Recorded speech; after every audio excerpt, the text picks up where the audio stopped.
Normal జడనే పొడవుగా కనిపించడానికి ఒక హ్యాక్ చెప్తాను, సేవ్ చేసుకోండి. ఫ్రమ్ దిస్ లూజ్ జడ టు పొడవు జడ ఎంత ఈజీగా చేసుకోవచ్చో చెప్తాను. టాప్ సెక్షన్ లో కొంచెం హెయిర్ తీసుకోండి, వీడియోలో చూపిస్తున్నట్టు. ఇలా తీసుకొని కింద కొంచెం హెయిర్ వదిలేసేయండి. తర్వాత పైన నుంచి బ్రైడింగ్ స్టార్ట్ చేయాలి. పైన ఒక్కసారి బ్రైడ్ చేసిన తర్వాత కింద సెక్షన్స్ స్లోగా తీసుకుంటూ రావాలి. ఫ్రెంచ్ బ్రైడ్ హెయిర్ స్టైల్ లాగా కాకుండా జస్ట్ మనం 1-2 స్టెప్స్ మాత్రమే పైన నుంచి అల్లుకోవాలంతే. ఆ సైడ్ కి ఏ హెయిర్ అయితే వదులుకున్నామో అది కొంచెం కొంచెం జస్ట్ 2 టైమ్స్ మన మెయిన్ బ్రైడ్ లోకి అల్లుకుంటూ వచ్చేస్తే సరిపోతుంది.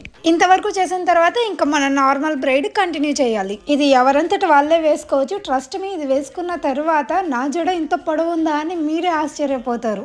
సారీస్, చుడిదార్స్ లోకి perfect hair style. Do give it a try and let me know in the comments. ఓకేనా?